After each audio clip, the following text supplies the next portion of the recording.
Hello friends, welcome to my channel, The Hindu and Hinduism. Today I am going to debunk some of the lies of Dr. Zakir Naik. I realize that the absconding Dr. Zakir Naik is a liar and a criminal who is fueling communal hatred in India and elsewhere in the world. Muslim rule in India is the blackest chapter of Indian history. British rule was comparatively much better as their supreme concern was economic exploitation. Islamic rule was the worst because the Muslim rulers and their rabid cohorts always focused on forcible capture of Hindu women and girls to make them slaves or sex toys.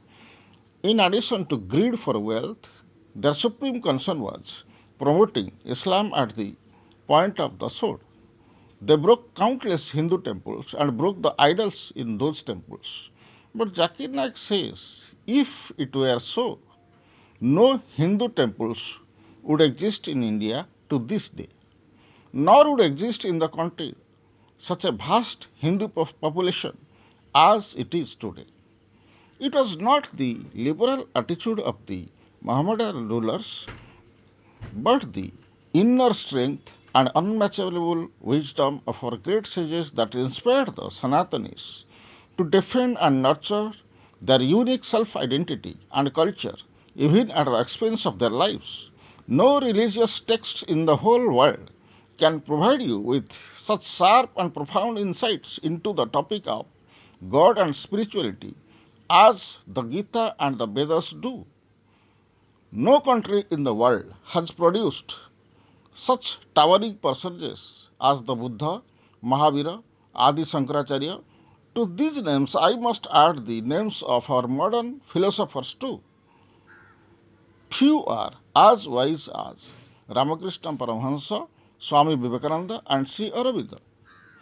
Zakir Naik is too thick headed to realize the fact that the Muslim invaders were limited in their number and they also barely needed economic stability. Had they killed all the Hindus who would have cultivated the agricultural lands in the country, how could they collect revenues from the innocent locals? How could they build roads and mountains? How could they maintain vast standing armies? Hindus in vast numbers would have preferred to die rather than accept an inferior faith of the mindless barbarians and lustful savages who poured into India from the Middle East. So, these murderers, thieves, and robbers allowed the Hindus to practice their own religion and pay them religious taxes like the hated jizya. There are Hindu historians who are perfect traitors and the real enemies of the Indian nation who praise the Muslim rulers on weak and deceptive grounds just to be endeared to the Islamic world? Or are they bribed by the antisocial elements in the country? Are these foolish old men trying to show off as wise scholars? I have a very low opinion of these so called pro Islamic professors of history. So, Zakir Naik, his passionate admirers, and the foolish Hindu historians are requested to realize the opportunistic, narrow mindset of their dearest rulers as to why they allowed the natives to return and practice their own religion and destroy all their temples with the idols in them. The Muslim rulers and their cohorts must have been hopelessly outnumbered by the native population.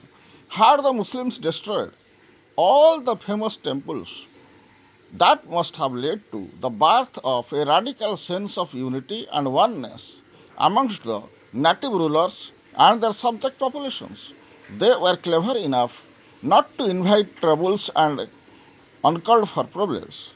But conversion of Hindus into Islam was their supreme goal, which could be achieved by a variety of ways. They did succeed to a noticeable extent using brute force and pious stratagems or noble conspiracies.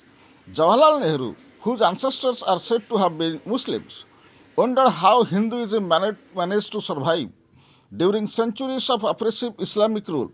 He drew the conclusion that there was something very strong and so precious in it that its rulers its followers, not rulers, could not eschew and abandon it. Now, what hurts us Hindus the most is our own brothers, whose ancestors were also our ancestors, are ready to cut our throats. Our own brothers have more respect for places abroad in Saudi Arabia than the holy cities which their own great Hindu ancestors built. Zakir Naik tells people that as, as there are Muslim terrorists, so also are there Hindu terrorists. There are Hindu terrorist organizations like the Maoists, the Ulfas, and the LTT. But are these organizations so passionately motivated by religious fundamentalism as the Muslim organizations are? The names of the Muslim organizations or terror groups represent their fanatical allegiance and attachment to their religion. Another big lie which Zakir Naik repeats is that no other religion except his own says that a man should have only one wife. Both his prophet and the Saudi kings have done considerable justice to this advice of Allah. Muhammad first married a widow who was his mother's age. Next, he married some 8 or 9 wives. The youngest of them was a 9-year-old girl. A Saudi king who is no more has left 30 wives behind him. This is how they are true to the principle of marrying one wife as enjoined by the Quran. How could the king attend to his 30 wives and also to the affairs of administration? These wives appear to have been more slaves and captives than queens.